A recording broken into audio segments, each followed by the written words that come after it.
Boa noite a todos. Com muito prazer e honra que nós recebemos hoje o Dr. Pedro Muniz Sloboda, que é professor, diplomata, professor da área de Direito Internacional, mestre pela UERJ, especialista CEDIM em Direito Internacional, bacharel em Direito pela Universidade Federal Fluminense. É autor do livro A Síndrome de Brás Cubas, Sanções Unilaterais e a Responsabilidade Internacional dos Estados. Foi professor de Direito Internacional da Universidade Federal do Rio de Janeiro. No Itamaraty, como diplomata, responsável pelos temas de Direito Internacional da Divisão das Nações Unidas. Professor Pedro Sloboda, é uma honra tê-lo aqui com a gente. A escola se engrandece hoje pela presença da sua autoridade e pela a qualidade da palestra que o senhor vai nos proferir. Participa da mesa virtual de honra a doutora Mauri Silva, que é coordenador do núcleo da EGEF de Governador Valadares. Doutora Mauri, seja muito bem-vindo.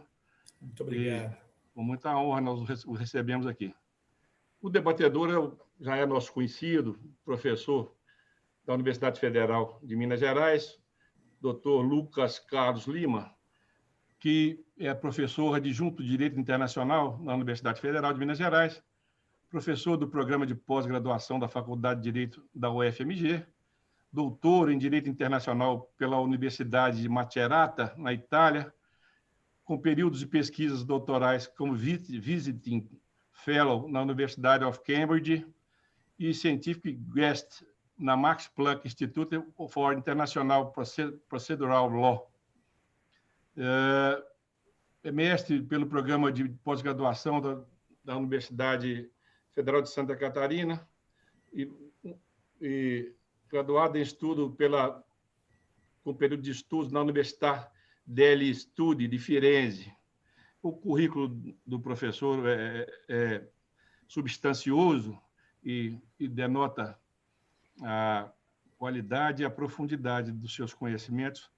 Eu vou me deter aqui porque penso que desnecessário. O professor Lucas já é, posso dizer, parceiro nosso aqui da escola e a sua categoria profissional é muito bem conhecida. Com grande alegria. Obrigado, desembargador.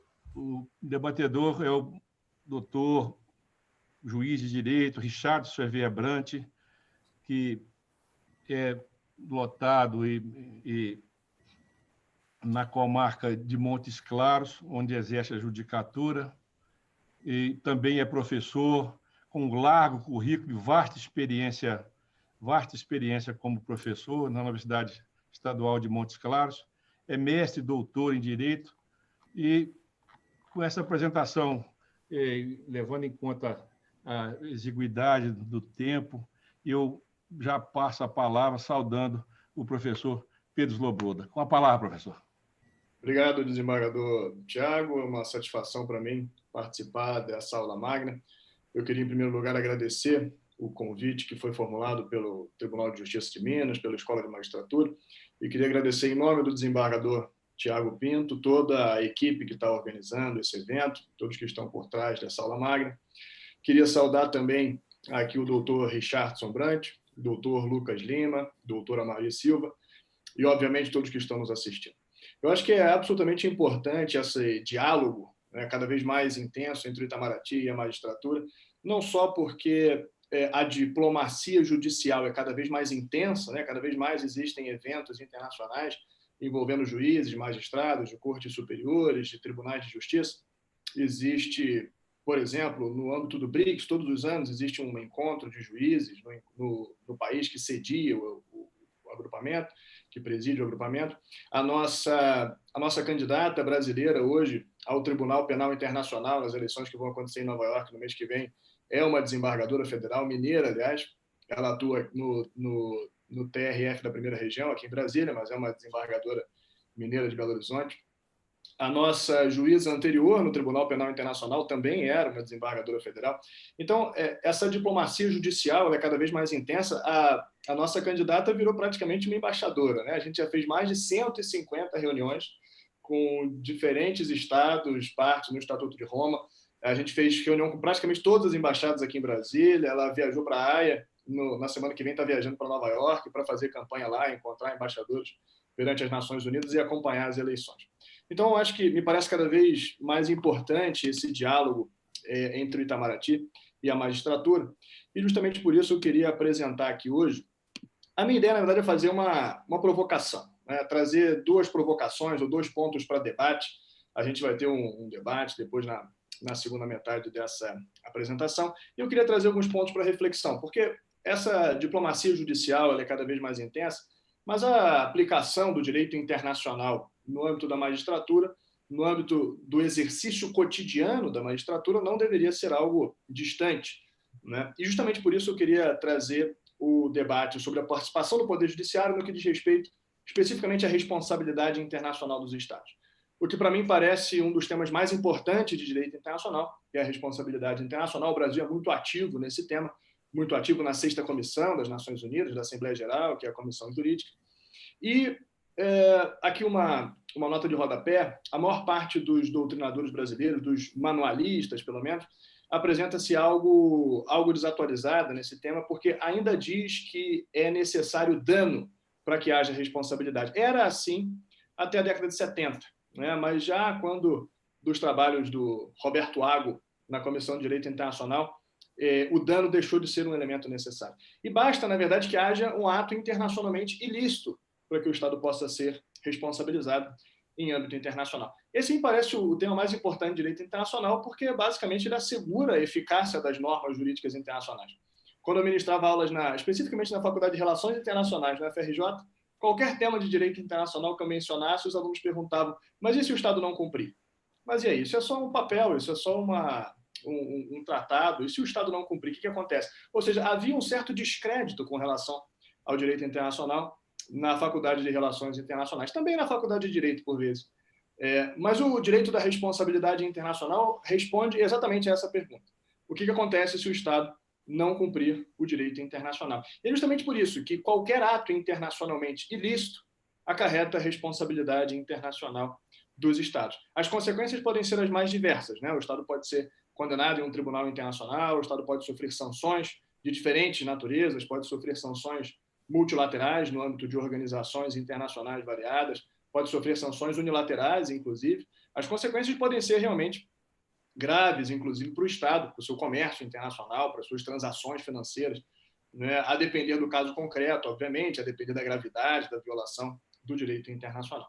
Mas quando a gente pensa, então, em um Estado, eventualmente, violando o direito internacional, a gente imagina, enquanto regra, o Poder Executivo, que, claro, é algo quase que natural esse pensamento, porque o Poder Executivo é aquele responsável pelas relações internacionais, por acreditar representantes em outros estados, por negociar e celebrar tratados. Mas quando a gente fala do Estado para o direito internacional, o Estado é uma coisa só. O Estado é único. O que significa que qualquer órgão do Estado, ao atuar, está agindo para fins de direito internacional em nome daquele Estado.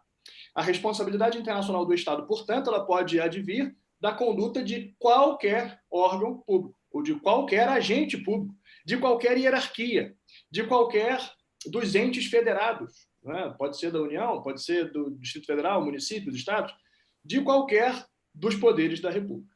O que significa que, se o Poder Judiciário, por alguma razão, eventualmente não aplicar um tratado internacional, será o Brasil, no âmbito internacional, que não estará aplicando o direito internacional e aquele tratado específico. E tendo isso em mente, eu queria trazer 2 pontos específicos no que diz respeito à aplicação do direito internacional pelo Poder Judiciário brasileiro. 2 pontos que, a meu ver, precisam de alguma reflexão, né? Eu queria justamente problematizar com esses 2 aspectos. A gente poderia trazer outros, mas eu acho que esses são os 2 pontos centrais. Primeiro, uma hierarquia de tratados no Brasil excessivamente nacionalista. Eu não vejo nenhum problema que seja nacionalista, eu acho até que é positivo que seja nacionalista, mas do jeito que nós aplicamos hoje os tratados internacionais no Brasil, me parece excessivamente nacionalista. A gente vai comentar aqui por quê.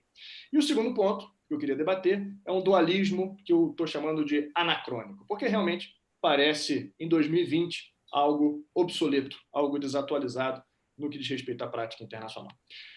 Quando a gente fala do primeiro ponto, o primeiro ponto de reflexão e de debate aqui, hierarquia de tratados, pode parecer quase que uma tautologia, né? Dizer que o direito deve ser respeitado, dizer que o direito deve ser cumprido. E o direito, obviamente, inclui o direito internacional. Existe toda uma jurisprudência internacional que reconhece isso, desde a primeira sentença jamais proferida pela Corte Mundial, na época da antiga Corte Permanente de Justiça Internacional, no caso Wimbledon, em 1923, né, já havia o reconhecimento de que, em eventualidade de uma antinomia entre uma norma de direito interno e uma norma de direito internacional, para o juiz internacional, obviamente, será aplicado o direito internacional. Eu trouxe os dois artigos mais famosos com relação a esse tema, existem outros, o artigo 3 do projeto de 2001 sobre responsabilidade, por exemplo, mas eu trouxe os dois mais famosos e que parecem quase tautológicos, né? A Convenção de Viena sobre o Direito dos Tratados, que é norma no direito brasileiro, né, ratificada, promulgada, publicada em Diário Oficial da União, no Brasil, a Convenção de Viena determina o óbvio, pacta sunt servanda. Os pactos devem ser cumpridos. Então, o Estado deve cumprir os tratados internacionais que estão em vigor para ele, né? Todo tratado em vigor obriga os Estados e deve ser cumprido de boa fé. O artigo seguinte é esse, que é o 27, e que apresenta uma interpretação quase que unânime no sentido da prevalência do tratado internacional em caso de antinomia com o direito interno, determina que uma parte não pode invocar as disposições de seu direito interno para justificar o inadimplemento de um tratado. Então, imagina se, eventualmente, o Brasil é responsabilizado por não cumprir um tratado qualquer. Se isso é judicializado em algum tribunal internacional, na Corte Internacional de Justiça, por exemplo, o Brasil não poderia dizer eu não cumpri esse tratado, mas foi porque o meu Congresso aprovou uma lei posterior que deixou sem efeitos esse tratado. Não, uma parte não pode invocar dispositivo de direito interno para cumprir o tratado internacional, para descumprir um tratado internacional. Então, se o Brasil celebrou um tratado, está vinculado por um tratado, o que poderia ser óbvio, ele deve ser cumprido. Mas não é exatamente isso que acontece no direito brasileiro.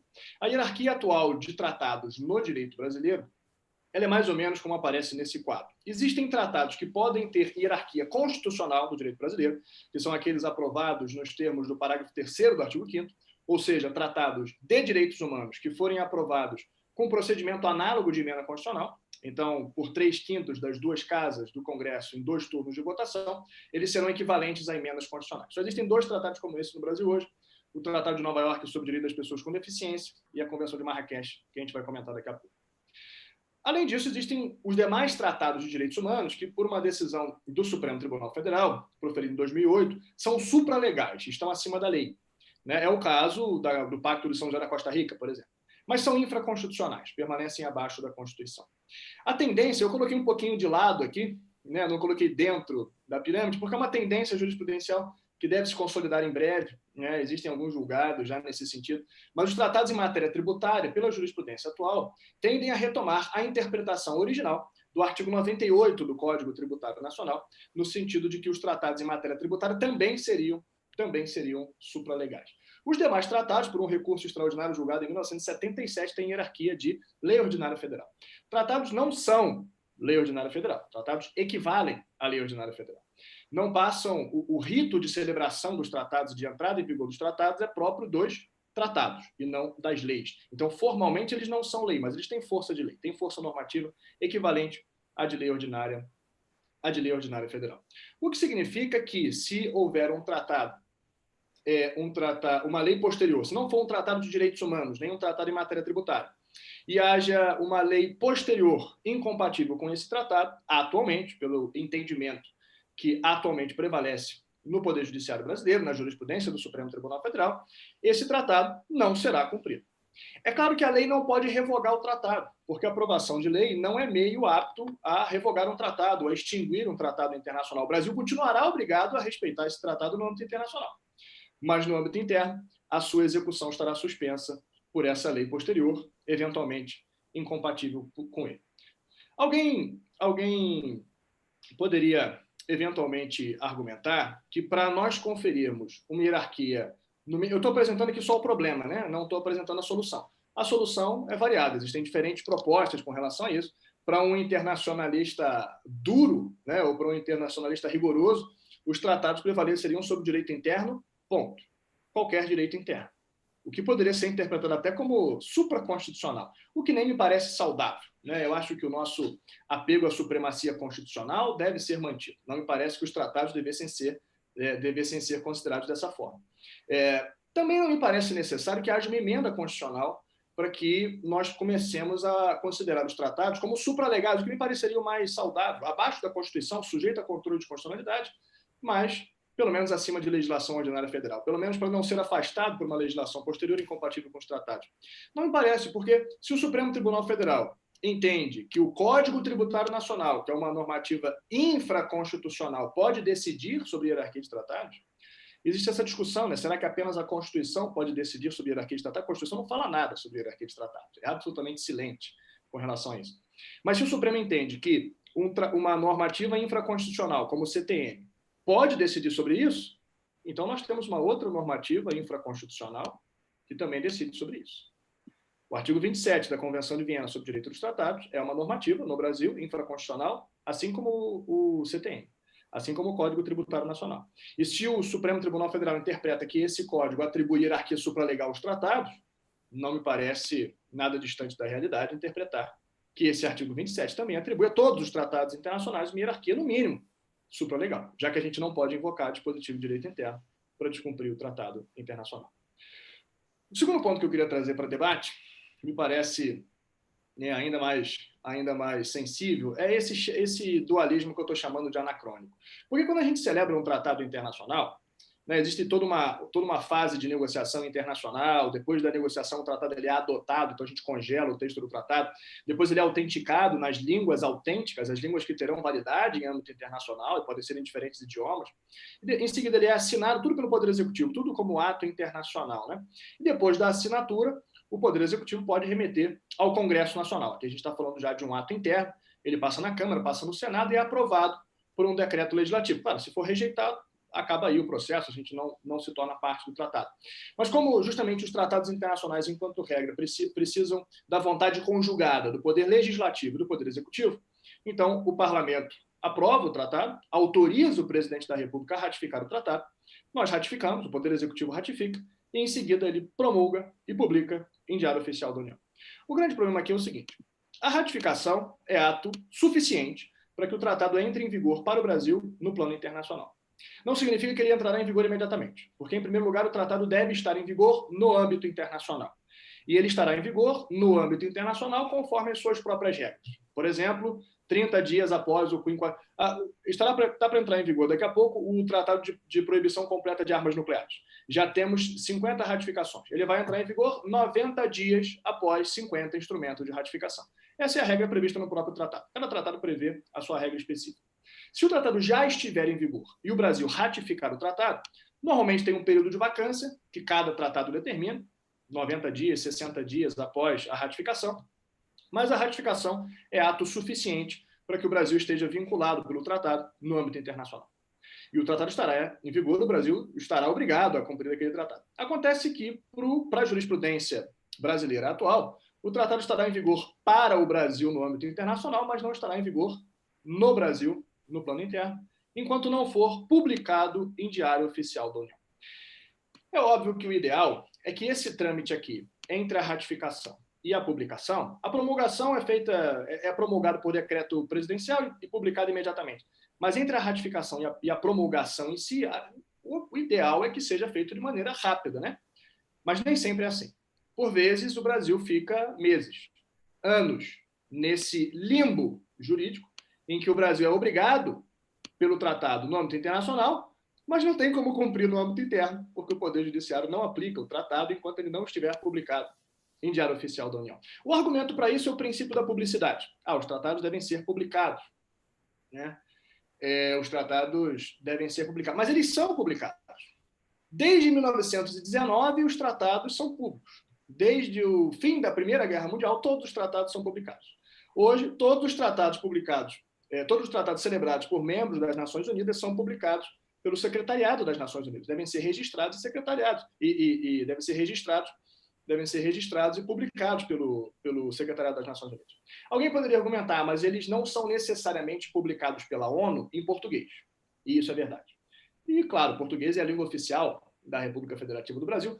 Alguns poderiam argumentar, então, que o tratado deve ser publicado no Brasil em português para que seja válido, para que possa ser aplicado no âmbito interno. Será? Se a gente analisar, por exemplo, a Constituição da OMS, promulgada e publicada em Diário Oficial da União, ela foi publicada em francês. Ela foi ratificada, foi promulgada e foi para o Diário Oficial da União em francês. Se a gente pegar a Convenção de Caracas sobre Asilo Diplomático, ela foi publicada em Diário Oficial da União em espanhol. Eu coloquei até um print do decreto presidencial que trouxe a legislação, que trouxe a convenção em espanhol. Então, será que precisa ser publicada em português? Me parece que não. Mais do que isso, os costumes internacionais, que por definição não são escritos, são aplicados pelo Poder Judiciário diretamente, sem necessidade de qualquer tipo de internalização, sem passar pelo Congresso, sem decreto legislativo, sem decreto presidencial, sem irem para o Diário Oficial da União. E são aplicados pelo Brasil diretamente. E são públicos, é claro, eles são de conhecimento público, eles não são secretos. É óbvio, o princípio da publicidade deve ser respeitado, mas essas normas internacionais são públicas.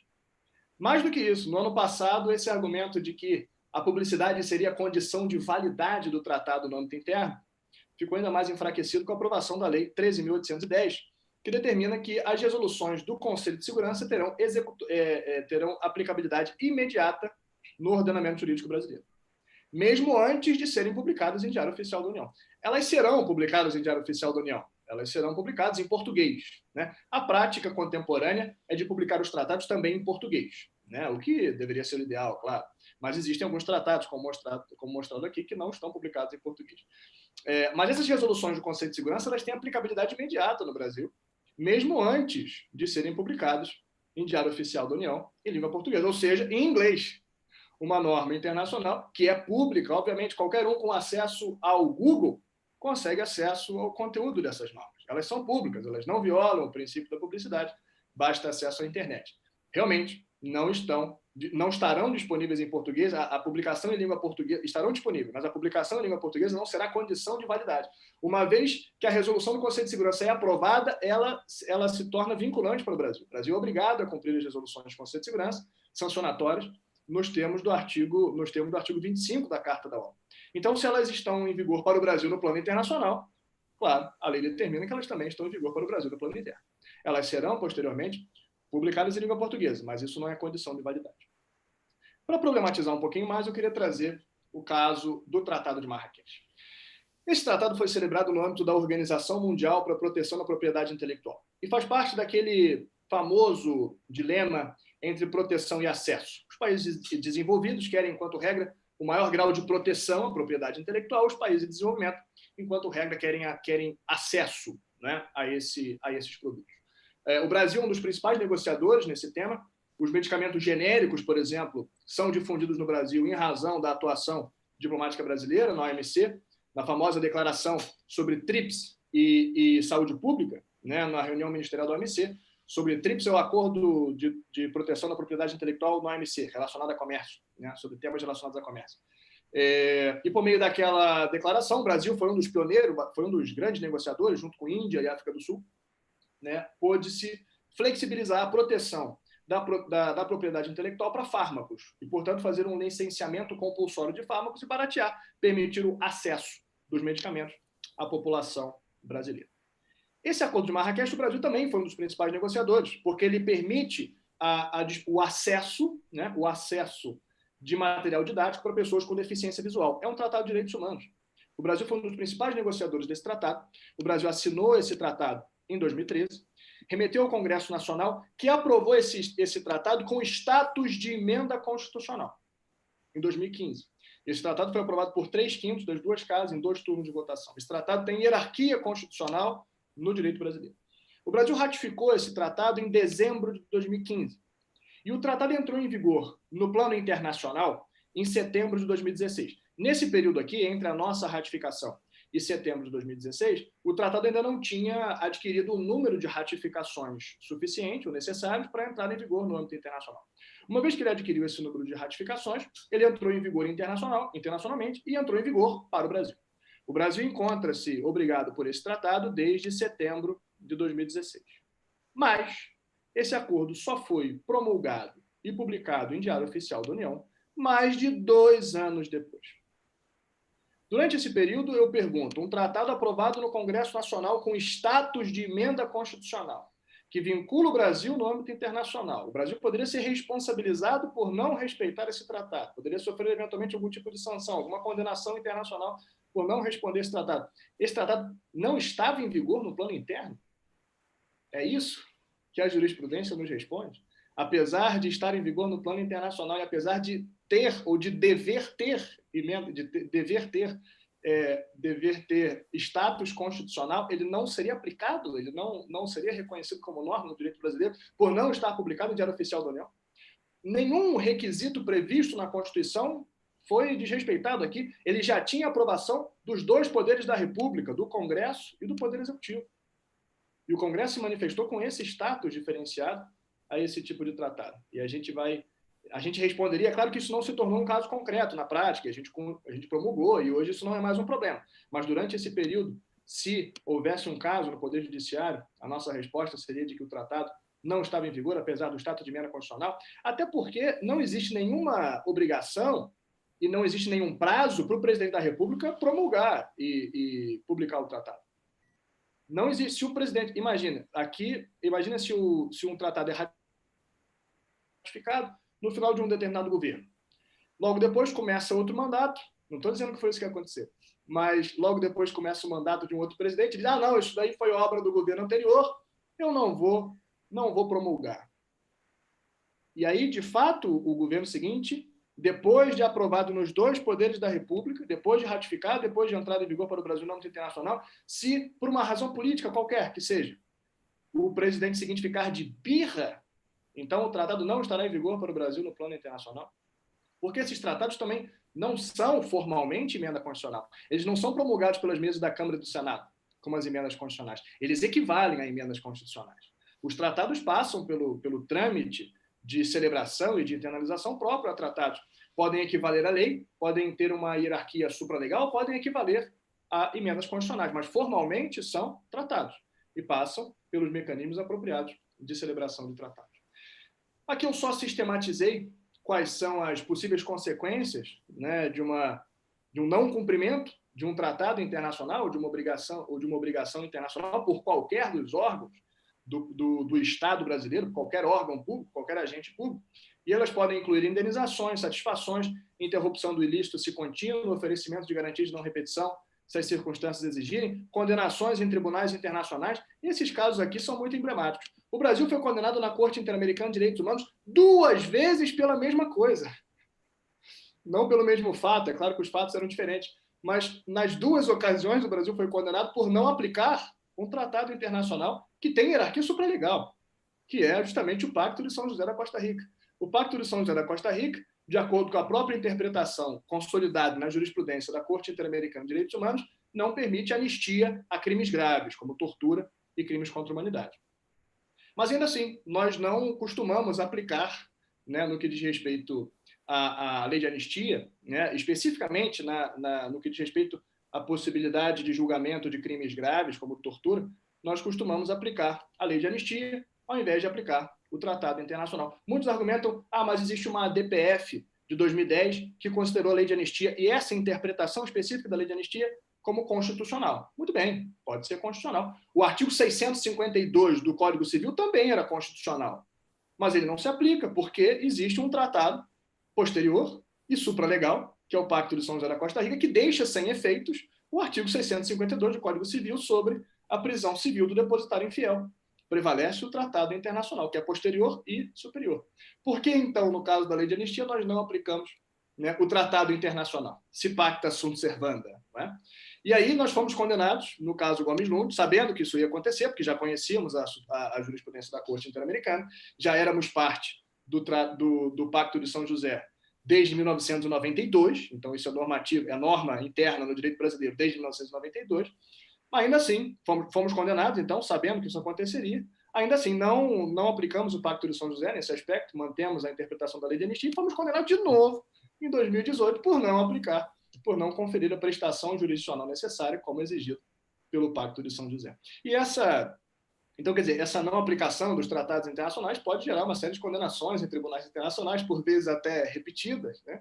Por vezes até mais de uma vez no mesmo tribunal, e podem gerar sanções multilaterais, as mais diversas, a depender do tema, a depender da organização internacional, e sanções unilaterais também, as mais diversas, a depender do país, a depender do tipo do tema também, que envolve a norma internacional. Elas podem envolver retorções, contramedidas, que são diferentes tipos de sanções unilaterais.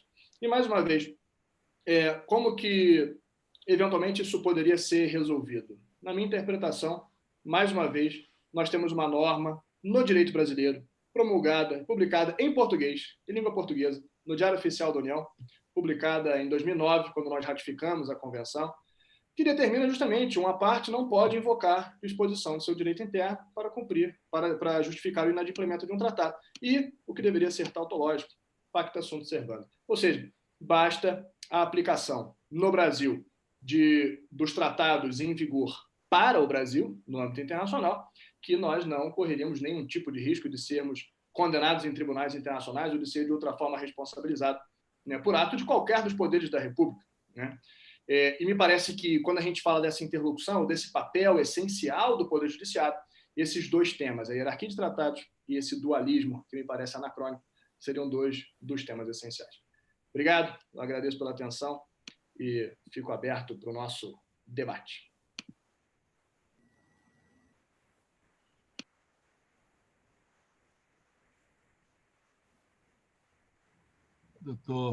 Doutor Richardson, com a palavra, doutor Richardson. Isso, eu quero agradecer as lições, a didática da exposição do professor Pedro Sloboda. É uma satisfação recebê-lo. Já temos algumas perguntas aí. Eu vou, então, agradecer e passar a palavra ao debatedor, o professor Lucas Carlos Lima, agradecer mais uma vez a presença.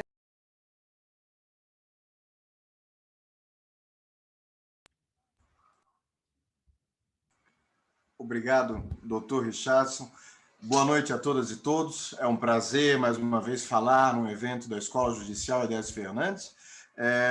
Gostaria de iniciar cumprimentando o doutor Pedro Sloboda pelas excelentes reflexões, provocações que nos fazem pensar sobre o papel do judiciário, mas gostaria também de cumprimentar o desembargador Tiago Pinto, agradecer o convite. Para mim é sempre um prazer participar dos eventos da escola que acompanha, e cumprimentar também o doutor Amaury Silva.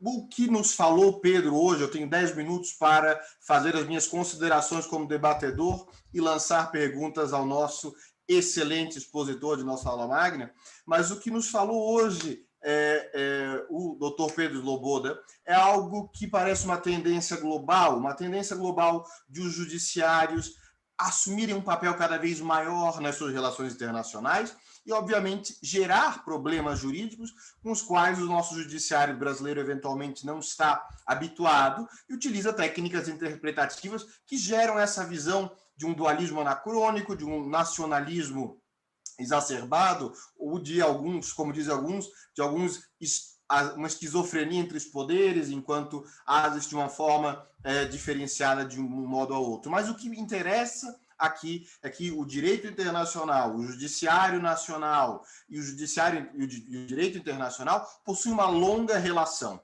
tanto na implementação do direito internacional, quanto para desencadear a responsabilidade. Nós sabemos, eventualmente, e isso nos fala também o doutor Pedro Sloboda em seu excelente livro, A Síndrome de Brás Cubas, a questão das sanções unilaterais que um Estado eventualmente impõe, e o próprio judiciário será aquele responsável por examinar, fazer o seu controle judicial. Então, esses são temas da hora, do momento, são extremamente interessantes, de um debate muito grande.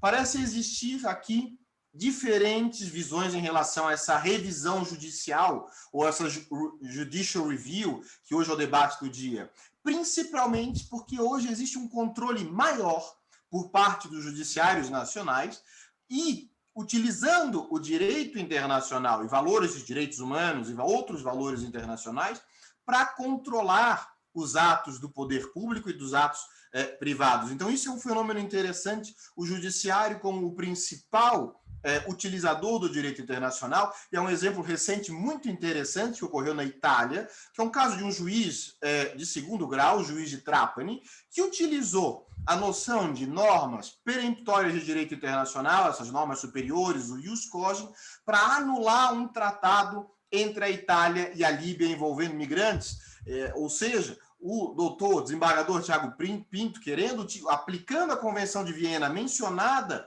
pelo doutor Pedro Sloboda, pode anular um tratado internacional entre Brasil e algum Estado, se ele for contrário a esses valores da comunidade internacional. Então, nós temos fenômenos muito interessantes desse controle judicial por parte do judiciário em relação ao direito internacional, aos atos da própria administração, o que é algo muito interessante. Isso emerge da fala do Dr. Pedro Sloboda, que é uma tendência, a meu ver, irrefreável e talvez, a depender do que acontece no mundo nesse momento, nesses momentos de abertura e fechamento, do qual as eleições americanas certamente fazem parte, nós iremos ver essa tendência a aumentar ou diminuir. Existe na Europa uma série de casos no Tribunal Europeu, existe nos Estados Unidos casos similares. Eu acredito que o Brasil, muito em breve, a América Latina como um todo já está vivenciando esse fenômeno e a Corte Interamericana tem aqui o seu papel. Eu acho que esse é o tema da hora e é interessante que nós possamos discuti-lo aqui no Judiciário. Uma reação muito pessoal à fala do Dr. Pedro Sloboda, que mostra como os pontos são sempre passíveis de discussão, é a interpretação que o Dr. Pedro Sloboda faz em relação ao uso da Convenção de Viena de Direito dos Tratados, equiparando ao Código Tributário Nacional para advogar uma possível prevalência, segundo o artigo 27, o artigo do caso Wimbledon. É bem verdade que nós poderíamos utilizar essa interpretação, como o senhor sugeriu. A única diferença que eu observaria é que o fato de Código Tributário Nacional ser expressamente voltado nesse sentido, enquanto que a Convenção de Viena, no artigo 27, seria uma interpretação acima de algo que o texto não necessariamente fala. Então, eu veria aí alguma possível resistência a essa tese que o senhor lança, muito embora não é isso que eu gostaria de debater. Eu tenho 3 questionamentos específicos que eu gostaria de endereçar, que eu adoraria ouvi-lo mais, e é por isso que eu os faço. Primeiro ponto, como no início o senhor falou de iniciativas de aproximação e de afastamento entre Itamaraty e Judiciário. Como aproximar as duas instituições? Quais são as maneiras que nós podemos fazer isso? De que maneira existem, talvez, algumas críticas em relação a algum fechamento por parte do Itamaraty?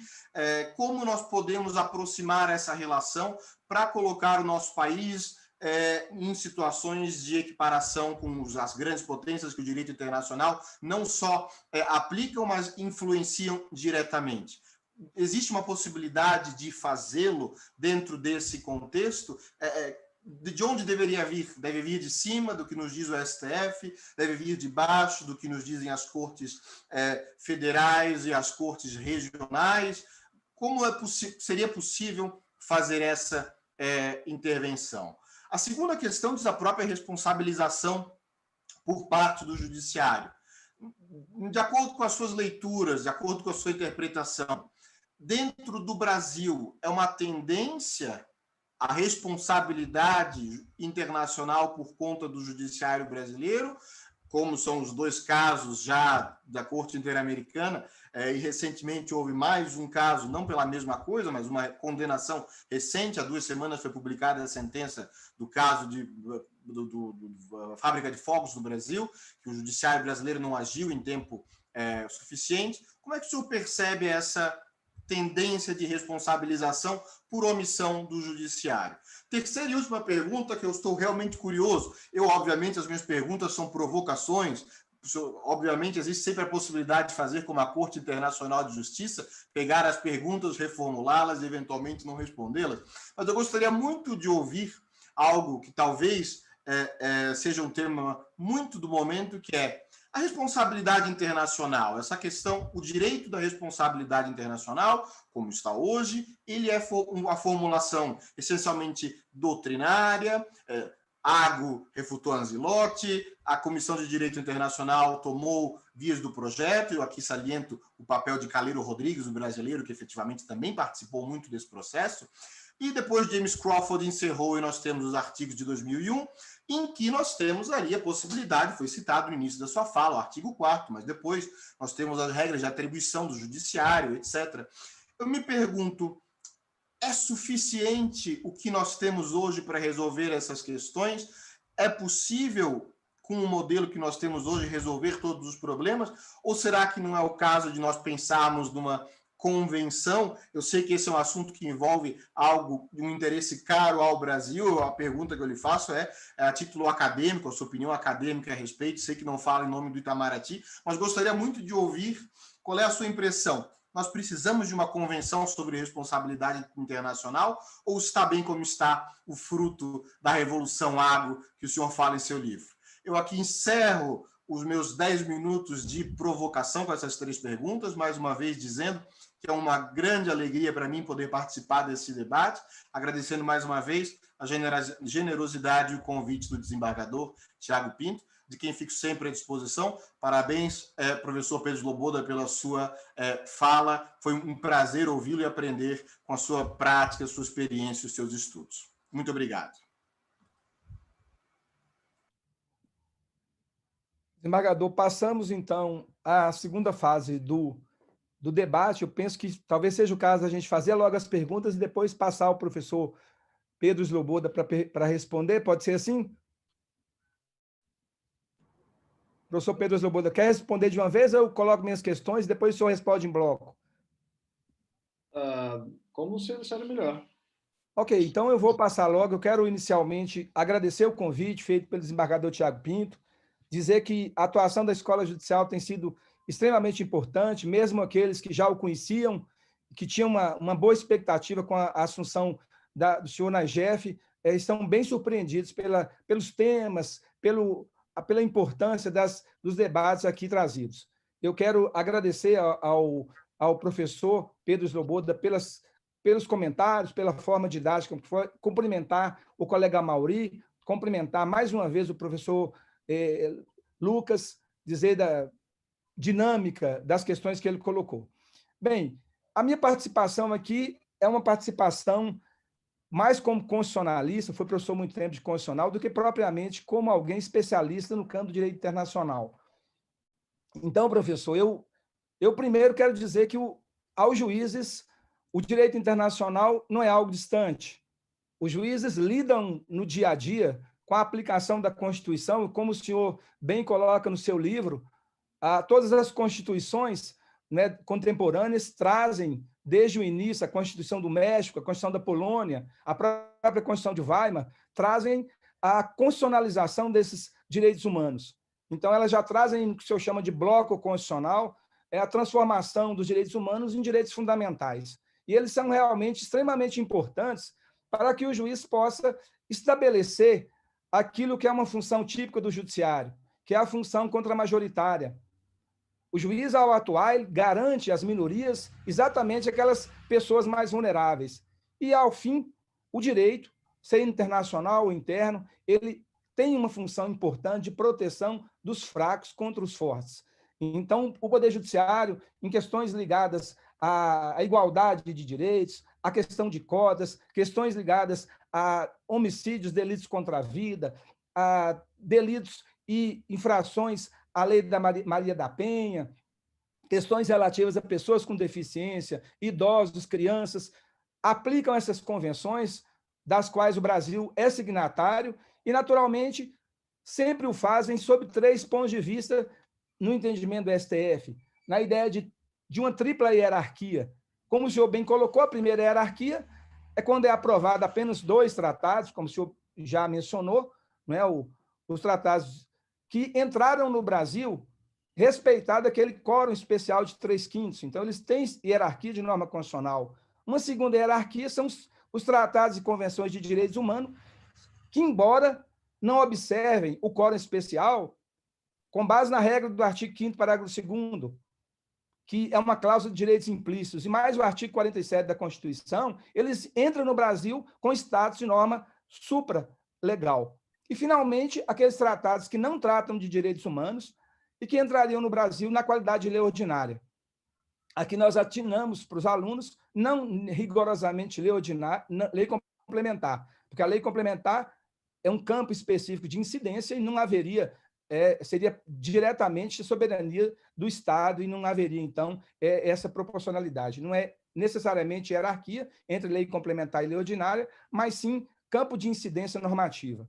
Ok, feita essa consideração, professor, eu vou em outro ponto que eu também fiquei curioso. Lendo o seu trabalho, o senhor, que é de 2016, o senhor diz o seguinte, que boa parte das normas, muitas vezes, elas retratam o direito internacional não necessariamente naquela estratégia retórica dos países, mas muitas vezes conveniências geopolíticas. E nós vivemos num mundo onde, cada vez mais, há uma concentração de poder, sobretudo econômico, nas mãos de determinadas empresas transnacionais. E essas empresas, muito embora possam não aparecer como pessoas do direito internacional, mas elas já, de alguma maneira, influenciam, não só na OMC, no comando e na hegemonia que os países ditos centrais fazem, mas também de outras maneiras de influência que o poder econômico traz, inclusive vinculadas ao poder exercido nos Estados. Isso já não seria uma realidade? Você diz, talvez o direito do futuro fosse exatamente com novos atores, inclusive empresas transnacionais. E a gente cogita, nesse ponto, de um modelo de sociedade que talvez o senhor chama de sociedade pós-moderna. Eu gosto mais da expressão do Habermas, de uma sociedade civil pós-nacional, onde a erosão provocada, né, pela tecnologia e por esse poder das empresas dificultam muito esse exercício da soberania nacional, sobretudo no campo fiscal, em alguma medida, nós podemos dizer também, no campo de controle monetário. E como é que ficaria, então, a posição dos Estados que tem cada vez mais uma erosão nesse poder de estabelecer políticas públicas, de negociar essa grande migração das empresas transnacionais? Essa é uma outra questão. E a última questão, que também eu fui buscar lá no seu trabalho, e que também me chamou muita atenção, no direito internacional, nós não temos um Estado mundial, alguém que possa impor as regras. Será que esse desenvolvimento bélico que nós observamos no mundo hoje, sobretudo com a hegemonia até há pouco norte-americana, sobretudo a partir da Segunda Grande Guerra, quando ela substitui a Inglaterra, antes nós usávamos a expressão para inglês ver, agora nós podemos usar a expressão semelhante para americano ver. Talvez daqui a algum tempo, professor, para chinês ver. Então, aquela multilateralidade e a possibilidade de um acordo entre os vários países, e aqui eu remeto também a um estudo que eu sei que o senhor participa, num grupo de estudo da USP, sobre os BRICS.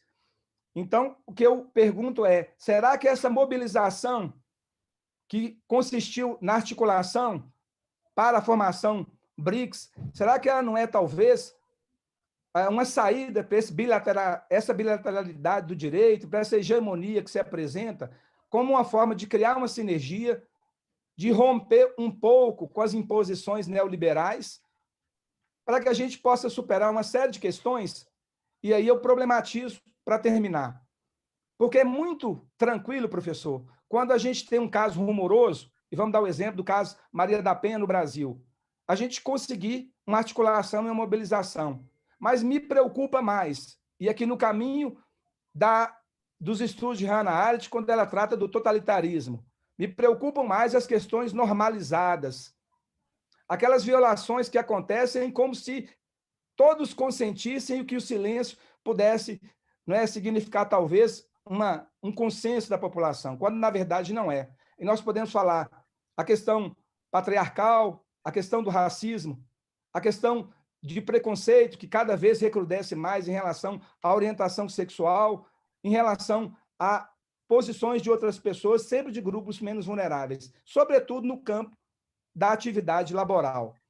Então, eu sei que eu estendi um pouco, mas são essas considerações, professor, que eu gostaria agora de ouvir. Então, retorno a palavra a Vossa Excelência para que faça suas considerações. Quero agradecer, encerro por aqui, o gentil convite do desembargador Tiago. Estaremos sempre a postos quando for necessário, quando formos chamados. Um abraço, professor Pedro Sloboda.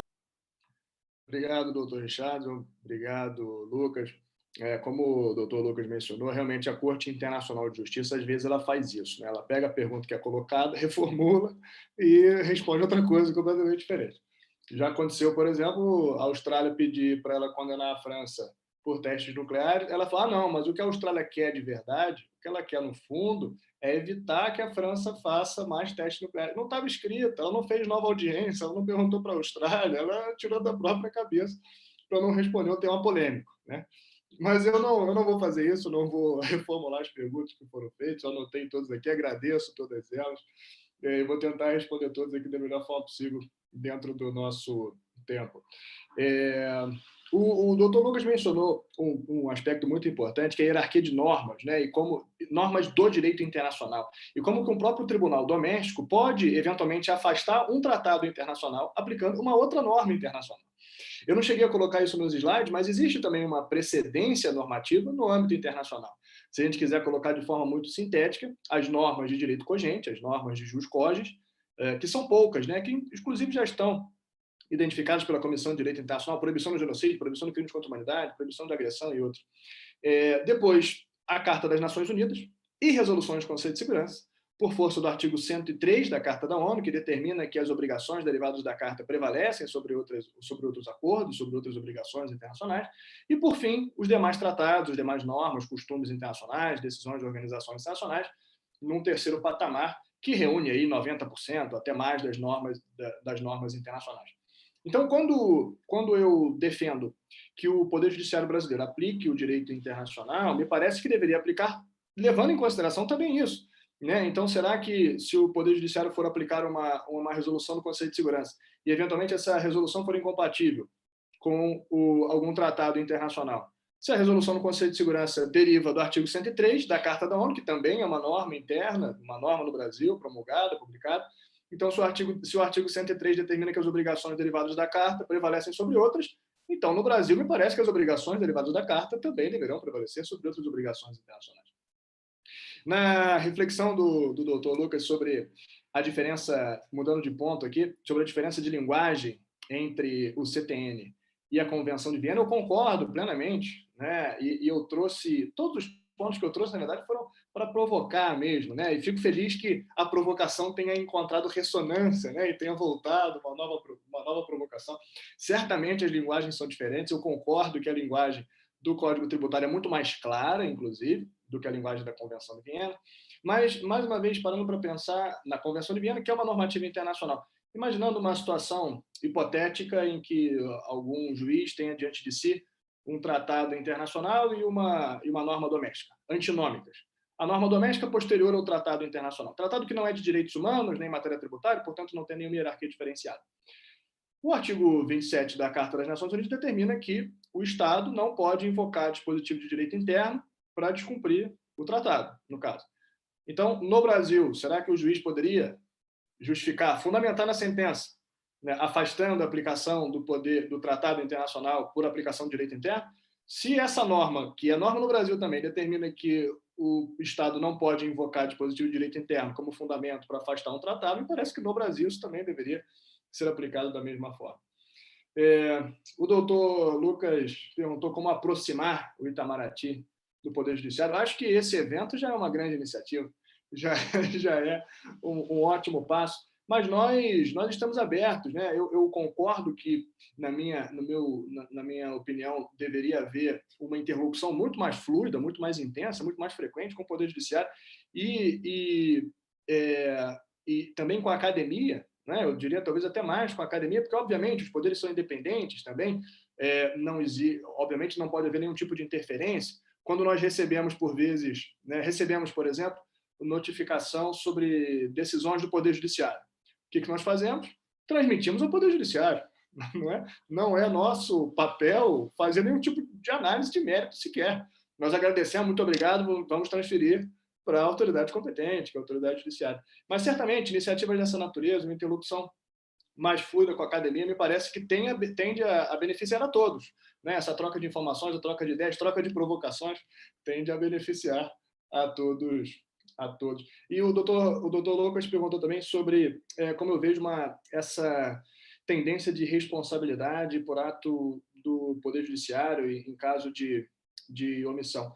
Para ser muito sincero, claro que eu estou provocando aqui, né? Eu estou trazendo temas que são atinentes, eu entendo, ao público, que são de interesse do público que nos assiste, mas não me parece que seja sequer tão grave. Assim, claro, me parece que devemos aplicar o direito internacional, mas como o doutor Richardson muito bem colocou, o Poder Judiciário já aplica o direito internacional, já aplica os tratados internacionais.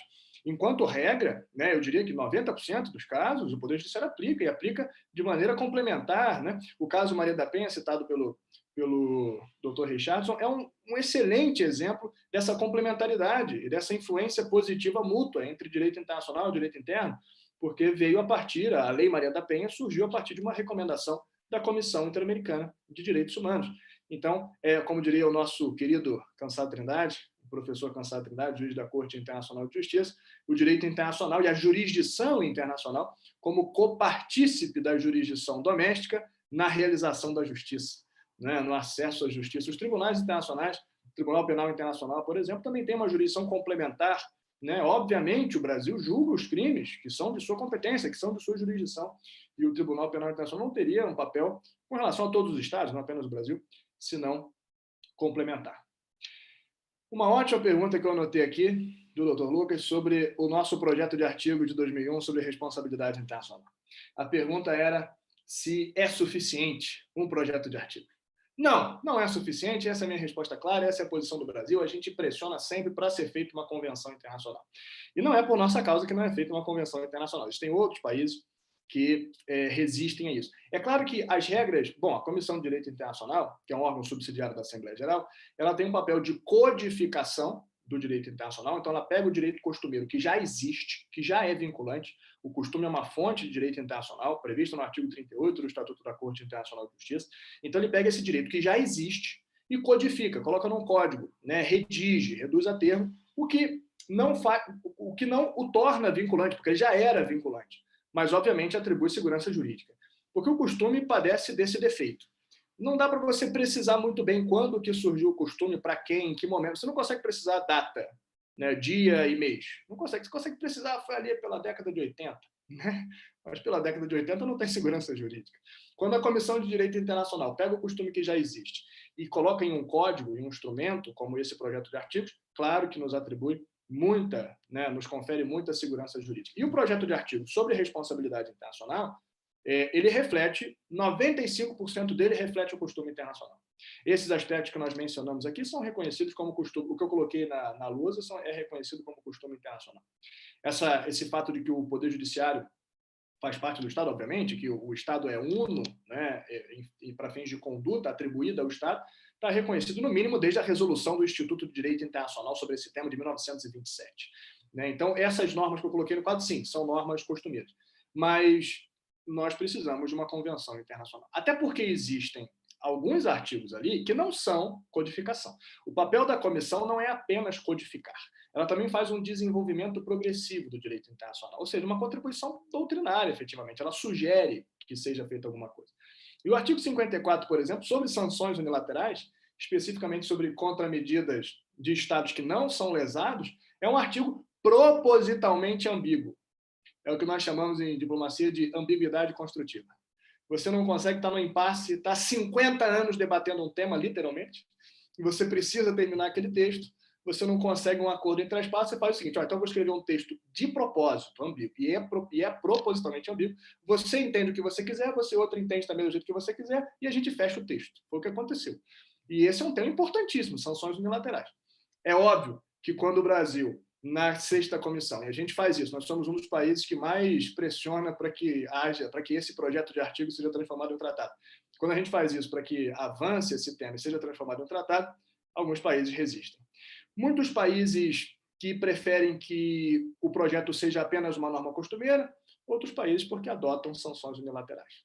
Então, sim, acaba que, não por nossa causa, mas nós somos um dos defensores disso, eu sou pessoalmente também um defensor desse tema, mas sim, precisamos de uma convenção. Quando que vai acontecer? Não há expectativa ainda. Está desde 2001, né? Vai fazer 20 anos que foi aprovado o projeto e até hoje não pautaram para que seja transformado em uma convenção internacional. Sobre as perguntas do doutor Richardson, né? Certamente o Poder Judiciário aplica o direito internacional, eu acho que aplica de maneira muito adequada, inclusive, e por isso que eu trouxe 2 aspectos pontuais, né? Eu trouxe situações concretas que sequer aconteceram, né? Eu trouxe uma problematização sobre o Acordo de Marrakech que não chegou a ser um problema, não chegou a ser um caso concreto, mas me parece que, se fosse, seria uma questão importante, né? Então, eu tentei trazer os aspectos que eu considero sensíveis, os aspectos que eu considero que precisam de, ou que mereceriam alguma reflexão, né, por parte do Poder Judiciário. Agora, sobre essa reflexão acerca do multilateralismo, da não existência de um Estado mundial, sobre o papel das empresas transnacionais, eu entendo que as empresas transnacionais devem ser consideradas sujeitos de direito internacional. É claro que a doutrina demora para incorporar a evolução, o que é natural, a evolução da prática internacional, mas, no meu entendimento, se uma empresa pode processar um Estado em uma instância arbitral, então tem direitos, tem deveres, tem como fazer valer os seus direitos em uma instância internacional. Essa é a definição de sujeito de direito internacional da Corte Internacional de Justiça. Então, para mim, já poderia incluir nos livros didáticos as empresas transnacionais como sujeito de direito internacional. Obviamente, sujeitos com uma capacidade jurídica, não econômica, que às vezes é até superior, mas jurídica, muito inferior à dos Estados. E os sujeitos são diferentes, né, nessas suas capacidades jurídicas. Então, me parece que os Estados continuarão sendo os principais sujeitos de direito internacional. Apesar do surgimento de novos atores, cada vez mais importantes, mais relevantes, inclusive de novos sujeitos propriamente ditos de direito internacional. E voltando ao tema das empresas, eu considero importante considerar as empresas transnacionais como sujeito, porque elas têm muitos direitos, né? Mas para que elas tenham obrigações, elas também precisam ser reconhecidas. Então, para que elas arquem também com as suas obrigações e possam ser responsabilizadas eventualmente, devem ser considerados sujeitos. Mas me parece que os Estados continuarão a ser os principais sujeitos de direito internacional. Eu tenho uma visão eminentemente voluntarista do direito internacional. Não me parece que, por exemplo, a Comissão de Direito Internacional, né, pode criar normas ou que, eventualmente, atores não estatais possam criar normas de maneira generalizada. As organizações internacionais criam normas, mas elas foram criadas pelos Estados, né? Os atos unilaterais dos Estados são fontes, mas são dos Estados. Os tratados, os costumes são todos criados, né, a partir da vontade coletiva, não da vontade individualizada dos Estados. E o doutor Richardson mencionou o multilateralismo no BRICS, né? De fato, antes de trabalhar na divisão de ONU, eu trabalhava na coordenação geral de BRICS, do Itamaraty. Eu sou entusiasta do BRICS. Eu acho que o BRICS é um dos agrupamentos aí mais relevantes para o Brasil. O BRICS é uma sigla de grande potência, né? São os maiores países. A sigla BRIC era das 4, junto com os Estados Unidos, formariam as 5 maiores economias do século XXI.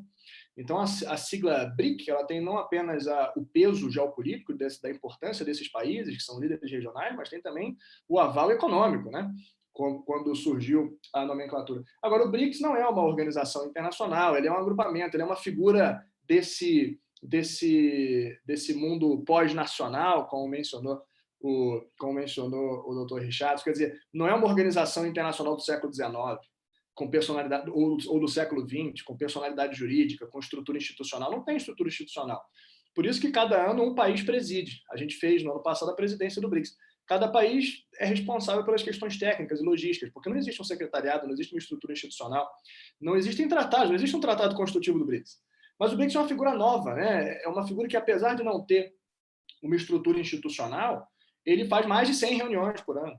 Ele faz 2 reuniões de presidente, de chefes de Estado por ano, 2 reuniões de chanceleres, cerca de 15 reuniões de ministeriais de diferentes pastas por ano, reuniões de cortes supremas, reuniões de juízes, cooperação que a gente chama interpessoal, né? Ou seja, cooperação acadêmica, né? Existe uma série de iniciativas, são mais de 100 eventos por ano. O BRICS não é uma organização internacional, mas ele criou uma organização internacional, que é o Banco. O Banco do BRICS, esse sim é uma organização internacional clássica, com estrutura institucional, personalidade jurídica, capacidade para celebrar acordos, né? Então, o BRICS me parece que é uma dessas figuras, um desses animais novos desse mundo pós-nacional, uma figura típica do século XXI. Mas me parece que os Estados manterão a sua centralidade, né? A igualdade soberana entre os Estados me parece que permanecerá como princípio diretor, um dos princípios fundamentais, né, do direito internacional ainda no século XXI.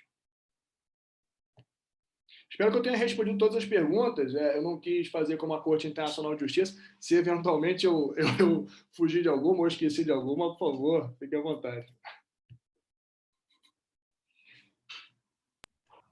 Doutor Richarlison, tem alguma pergunta que o senhor queria destacar de assistentes? Sim, tem algumas perguntas aqui.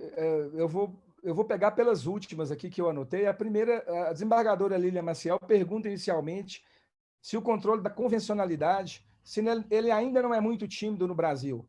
Aproveito e coloco outra pergunta do Paulo Gontijo. Como fica a ideologia dos tribunais internacionais e se essa ideologia, em medida excessiva, não os torna tribunais de exceção? Mais uma última, professor, não sei se o senhor está anotando, Claro. essa validade dos tratados e convenções, eles teriam dois momentos, pergunta a Cleusa Ribeiro, uma externa inicialmente, na celebração e quando o país for signatário, e depois uma interna, depois do processo de aprovação. Vou militar essas três por enquanto. Professor Pedro. Obrigado pelas perguntas. Começando pela desembargadora Lilian, pergunta se o controle de convencionalidade não é muito tímido no Brasil. Eu acho que sim. E eu fico com um exemplo, que eu inclusive mencionei ali nos slides. No caso Gomes Lund, de 2010, a Corte Interamericana de Direitos Humanos disse que os tribunais internos devem fazer um controle de convencionalidade de ofício, mesmo que não seja invocado pelas partes. Então, se a Convenção Interamericana, né, o Pacto de São José, é uma norma do direito brasileiro, e se ela não permite, por exemplo, a anistia a crimes como crimes de tortura ou crimes contra a humanidade, então isso deve ser aplicado pelos tribunais. Não foi aplicado, tanto não foi aplicado que a gente foi condenado de novo, no caso Herzog, exatamente pelo mesmo tema, né? Porque não fizemos esse controle de constitucionalidade no âmbito brasileiro. A outra pergunta era sobre ideologia nos tribunais internacionais. Se puder, eventualmente, ter alguma explicação de qual seria essa ideologia, né? Porque não sei exatamente, não sei qual seria a ideologia, né? Existem algumas críticas, a meu ver, infundadas. Quer dizer, o Tribunal Penal Internacional, por exemplo, muitos dizem que ele é contra a África, porque ele só julga casos em estados africanos. É até verdade que, até o momento, todos os casos julgados foram relativos a países africanos. Mas se a gente considerar os processos, as situações em fase de inquérito, em fase de exames preliminares, tem Venezuela, tem dois da Venezuela, tem Colômbia, tem Bolívia, tem Mianmar e Bangladesh, tem Palestina, tem Afeganistão, tem Iraque, tem vários outros fora da África. E mesmo os casos que foram julgados pela África, 2 foram remetidos pelo Conselho de Segurança, se não me engano, 1 foi investigação motu própria do Conselho de Segurança, e todos os outros foram submetidos pelos próprios Estados. Os próprios Estados partes do Estatuto de Roma remetem, né, fazem uma denúncia ao tribunal para que seja julgado um crime cometido no seu território. Então, me parece que não existe um viés, né, ideológico contra a África, por exemplo, no Tribunal Penal Internacional. Estou tentando imaginar aqui o que poderia ser alguma ideologia em algum tribunal internacional. Existe um caso que me parece talvez notável, o caso das Ilhas Marshall. Na Corte Internacional de Justiça, em 2016, as Ilhas Marshall ingressaram contra todos os estados nuclearmente armados, dizendo que todos violavam a obrigação de desarmamento nuclear. E aí, para a gente ficar... Ela só julgou 3 casos, porque nos outros os estados não reconheciam jurisdição, não era possível julgar. Mas no caso Ilhas Marshall versus Reino Unido, foi 8-8 na Corte Internacional de Justiça, com voto de Minerva do presidente, dizendo que não existia uma controvérsia. Olha isso. Não existia uma controvérsia. Não existe uma lide, não existe um problema. E aí ele inventou um conceito de controvérsia, que, de fato, a existência de uma controvérsia é a condição para que haja jurisdição na corte. Mas ela inventou um conceito de controvérsia de que a outra parte devia estar ciente da oposição de teses jurídicas, tirou da manga aquilo. E aí, se a gente for analisar os votos, né, todos os estados nuclearmente juízes nacionais, são imparciais, né? São imparciais, mas por uma coincidência, todos os juízes nacionais de estados nuclearmente armados votaram nesse sentido. Todos os juízes que votaram nesse sentido, polêmico, eram nacionais de estados do mundo desenvolvido, ocidental. E todos os juízes que votaram contra eram do mundo em desenvolvimento, né? Ou do hemisfério sul global, se a gente quiser. Eram do hemisfério sul, se a gente tirar a Austrália ali, porque o Crawford votou, né, junto com os países nuclearmente armados. Então, quer dizer, nesse caso, houve uma certa polêmica, talvez, com relação a isso. Obviamente, não torna o tribunal de exceção respondendo diretamente a pergunta, de maneira nenhuma. E isso foi notado, e isso se refletiu na eleição de 2017 para juízes da Corte Internacional, quando, pela primeira vez na história da Corte, se a gente desconsiderar a questão da China, né, porque a China nacionalista primeiro representava, depois foi a China popular, mas se a gente desconsiderar essa peculiaridade histórica da China, que é a partir de 71, ou se a gente considerar a partir de 71, pela primeira vez na história da Corte, um juiz nacional de um dos membros permanentes do Conselho de Segurança não foi reeleito, que foi justamente o juiz inglês, que justamente tinha um papel relevante, que teve um papel relevante nesse julgamento. Então, hoje não existe, pela primeira vez na história da composição da Corte, não existe lá a presença de um nacional, de um juiz dos Estados Partes, ele perdeu para o juiz indiano, né? Então, quer dizer, isso não fica despercebido, né? Não passa despercebido isso. Mas não me parece que nenhum tribunal tenha um viés ideológico, né, ou algo mais notável do que isso, né? Esses dois exemplos seriam, talvez, os que me vêm à cabeça como mais notáveis. E a última pergunta era se haveria duas validades, né? Uma validade externa e uma validade interna do tratado, e como ficaria a executoriedade. Sim, pela nossa interpretação atual, a nossa não, a de vocês, né? A do Poder Judiciário, existe uma validade internacional do tratado, que pode se dar a partir da ratificação, ou em algum momento posterior da ratificação, como eu comentei, após um período de vacância, ou talvez após a entrada em vigor internacional do tratado, dependendo do caso concreto. E outra coisa diferente, não necessariamente em datas próximas, essa data pode ter mais de 2 anos para frente, uma validade interna. E aí fica a pergunta, ela pergunta, então, como seria a executoriedade no Brasil? Aí eu deixo a pergunta para os senhores desembargadores e juízes. Como fica a executoriedade no Brasil? Desembargador, mais 2 perguntas aqui. Uma da Giovana Nunes de Pinho Veloso. Ela pergunta ao professor Pedro Sloboda que poder que os tribunais internos têm e que podem exercer para que aconteça essa evolução do direito internacional. E uma outra pergunta, aqui afastada, né, a pergunta já sobre ideologia, e os países que têm um poder mais acentuado, que resistem ou não aceitam a submissão a esses tribunais internacionais e aos tratados dos quais eles próprios são signatários. E aí a gente, né, para encerrar aqui, deixa para o professor Pedro Sloboda aí a ideia de Guantánamo e como lidar com essa questão, não é, como uma violação grave do direito internacional, dos direitos humanos, e como ficaria essa posição da própria ONU e dos países que se propõem a fazer, não é, a contenção desses abusos. Professor Sloboda, com a palavra. Obrigado, são 2 ótimas perguntas, né? Primeiro, o que os tribunais internos poderiam fazer para promover essa evolução? Me parece que é apenas aplicar o direito internacional, que é direito brasileiro, né? Aplicar, por exemplo, os artigos 26 e 27 da Convenção de Viena sobre o Direito dos Tratados, que tem força de lei ordinária federal no Brasil. E essa pergunta sobre os países poderosos é excelente, né? Eu acho que é uma das perguntas-chave, né? De fato, existem estados que ou não reconhecem a jurisdição de tribunais internacionais. Se a gente for falar do Tribunal Penal Internacional, os Estados Unidos não reconhecem a jurisdição, a China não reconhece a jurisdição, a Rússia não reconhece a jurisdição, e mais, né, os Estados Unidos estão sancionando o Tribunal Penal Internacional, fazendo sanções unilaterais porque o tribunal está cumprindo a sua função, que lhe foi atribuída pelos Estados, né? Então, quando o Tribunal Penal Internacional começou o inquérito sobre o Afeganistão e possível envolvimento de crimes de guerra cometido por tropas dos Estados Unidos aprovaram um decreto executivo sancionando funcionários do tribunal, sancionando a procuradora do tribunal e funcionários. A procuradora do tribunal hoje está na mesma lista de sanções de terroristas nos Estados Unidos. Não pode ingressar nos Estados Unidos, seus bens seriam congelados nos Estados Unidos, ativos congelados nos Estados Unidos, assim como muitos outros terroristas que aparecem na mesma lista. Então, sim, existe um jogo de poder importantíssimo nisso. Existe, se a gente for pensar em direito do mar, estávamos conversando né, recentemente com os Estados Unidos. A China, em 2016, foi condenada no Tribunal Arbitral, criado com base na Convenção de Montego Bay, foi condenada pelas suas atividades no Mar do Sul da China. Mas ela foi condenada e disse que não ia cumprir, disse que não ia ignorar o laudo, e tem ignorado o laudo. Os Estados Unidos criticam a China porque tem ignorado o laudo. Os Estados Unidos não são parte da Convenção de Montego Bay, então eles sequer reconhecem a jurisdição desses tribunais.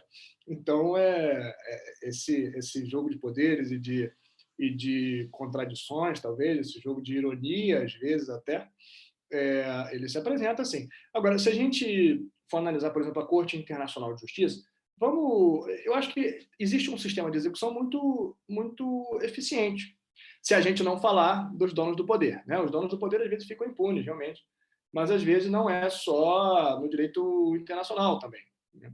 Então, decisões da Corte Internacional de Justiça podem ser executadas pelo Conselho de Segurança. Se não forem cumpridas, podem ser executadas. Me parece um mecanismo muito eficiente.